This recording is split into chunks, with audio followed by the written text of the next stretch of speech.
I wept, not just for joy. I wept because the distance felt like a physical ache, a heavy stone on my chest. I live in a small house in Guguletho, just outside Cape Town. The walls are thin, but the memories are thick. I raised Lindaway in that house. I taught her to read under the single bare bulb in the kitchen. I watched her study by candlelight when the power was off, her brow furrowed with a determination that scared me. She was too bright for the world we lived in, and just as I had feared, the world couldn't hold her. She left, for scholarships, for university, for a life where her mind, not her accent, would be the first thing people noticed. They say an airport is a place of hellos and goodbyes, a place of beginnings and endings. They never tell you it can also be a courtroom, a place where you are put on trial for a crime you didn't even know you were accused of. My name is Amahul. I am 78 years old, and I have learned that sometimes the heaviest baggage we carry isn't in our suitcases, it's in our skin. It all started not with a bang, but with a vibration. The little phone my son, Dembaba, had bought me buzzed on the kitchen table before the sun had even thought about rising. It was a picture, a tiny, blurry picture of a face I had never seen, but a face I had loved for 9 months. My granddaughter, Zenale, born 6,000 miles away in the constant London drizzle. My daughter, Lindy Way, my brilliant doctor daughter, had sent it underneath just 4 words. She's here, Mama. She's perfect. The night before the flight, I couldn't sleep. I packed and repacked. What do you take to London? I packed rue tea because Lindy Way always said the tea there tasted like dust. I packed a small bag of biltong. Themba had bought a taste of home, and at the bottom, wrapped in soft tissue paper, I packed a blanket. I had knitted it myself. The wool was cheap, but the stitches, each stitch was a prayer for a safe birth, for a healthy baby, for a future I could only imagine. And now she had a child, my grandchild, and I was not there. Thiemba, my steadfast son, he arranged it all. He works at the docks, his hands calloused and strong. He saved. He filled out forms I couldn't understand, a visa, a passport I'd never had, and finally a ticket, a single, frighteningly expensive ticket. You are going, Mama, he said, pressing it into my hand. You will go and you will hold that baby. You will tell her stories of home. Mbemba held my arm tightly. Check-in is there, Mama. He spoke slowly, loudly, as if I were deaf, not just old. I smiled and patted his hand. I checked my bag. The woman at the counter was efficient. She didn't smile. She just tagged my old, battered suitcase and sent it disappearing into a black hole behind her. Gate B12. Through security and passport control. Have a good flight. The taxi ride to the Cape Town International Airport was silent. The city was still asleep, draped in the pre-dawn mist that rolled off the mountain. I clutched my handbag, the one Lindy had bought me years ago. It was real leather, she'd said, proud. I just knew it was sturdy. The airport was a shock. It was so clean, so bright, glass and steel everywhere, shining under lights that burned brighter than the sun. People rushed past, pulling suitcases with wheels, their faces closed off, already halfway to somewhere else. I felt small. I felt like a dry leaf swept up in a current. The Mbeba couldn't come any further. He hugged me. His arms were so strong. Call me when you land, Mama. Don't talk to strangers. Just be safe. I saw the fear in his eyes. It was the same fear I used to see in my husband's eyes decades ago, every time he left the township to work in the city, the fear of a world that was not built for you. I will be fine, my son. I am going to see Zainel. He nodded, and then he was gone, and I was alone. And then I got to passport control. The queue was long. It snaked back and forth. My legs began to ache. I leaned on my small wooden cane, the one I'd carved myself from a piece of jacaranda wood. I watched the people ahead of me, white families, laughing, their passports, British, American, German, getting a quick, friendly stamp, businessmen, tapping on their phones, waved through in seconds. I held my passport and boarding pass in a hand that trembled slightly. I followed the signs. Security was fine. I shuffled through the metal detector.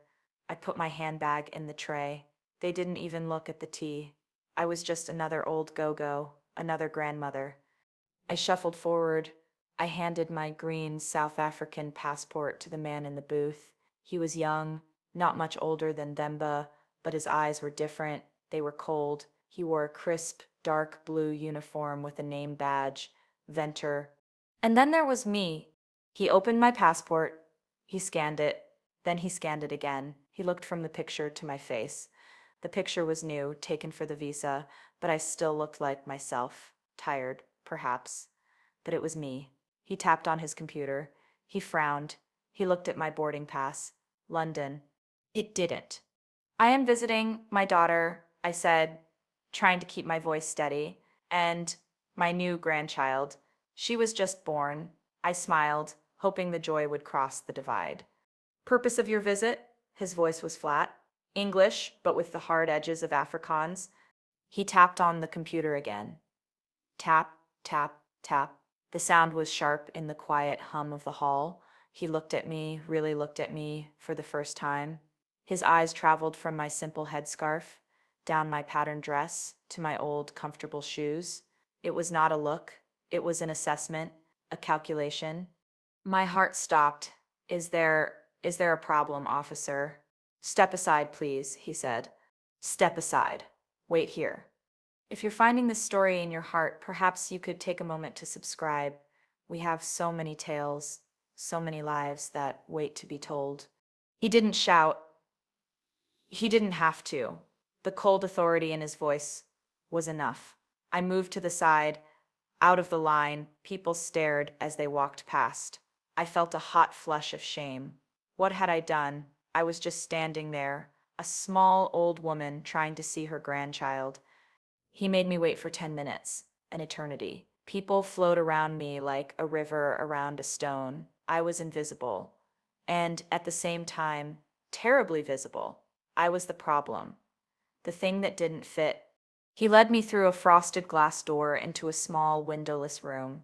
It was gray, a gray table, two gray chairs, a gray floor. The air was cold.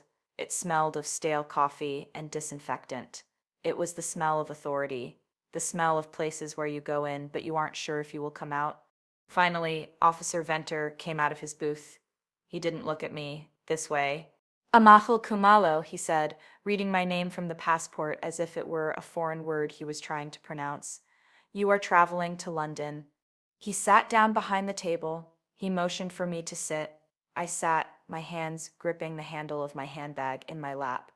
Yes. To see my daughter Lindiwe. And who paid for this ticket? The question stung. My son, Thimba, and myself, we saved. You saved, he said it flatly. Not a question, but a statement of disbelief. A ticket to London is very expensive. Your son works at the docks. How did he know that? My blood ran cold. I looked down. I saw a small form on his desk.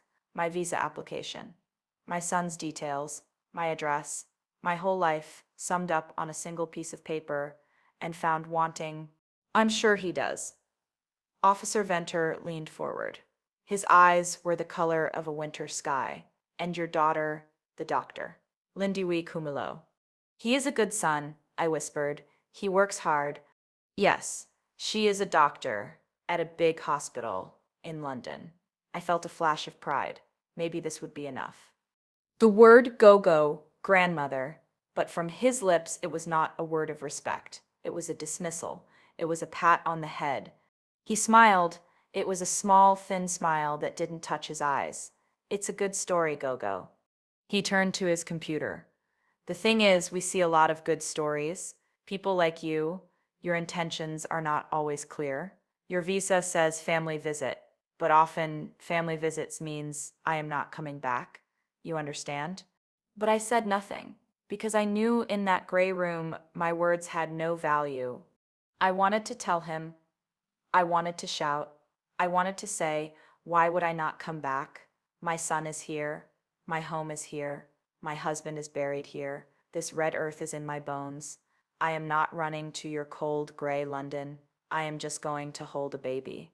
I am just going to smell her head and sing her the songs my own mother sang to me. This wasn't the first time I had been in a room like this. Not this exact room, of course. The others were dustier, the uniforms were khaki, not navy blue, the language was always Afrikaans, the year was 1978, or 1982, or 1986, the passbook, the dampas, the questions, where is your permit to be in this area? Kaffir, the back of the police van, the cold cells, the casual cruelty. I had thought those days were gone. I had voted. I had stood in the sun for 8 hours, my feet swelling to put my X's on the paper. I had celebrated the new South Africa, and here in this glass temple of the new world, the old ghosts were laughing. Venter leaned back. He was enjoying this. The power. Let's see what you have in your bag, shall we? It wasn't a question. He pulled my handbag from my lap. I flinched. He opened it. He pulled out my old, cracked wallet. He counted the few rand I had. He pulled out my packet of tissues. He pulled out my glasses. And then he pulled out the little plastic bag of biltong. He held it up to the light. What is this dried meat? It is biltong for my daughter. She misses it. He kept digging. He found the roti. And this? More herbs?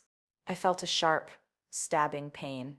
It was just dried meat. It was just a taste of home, but it felt like he had thrown me in the bin.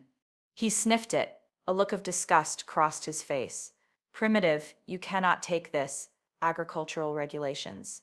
He tossed it into a bin under the table. It is tea. Just tea.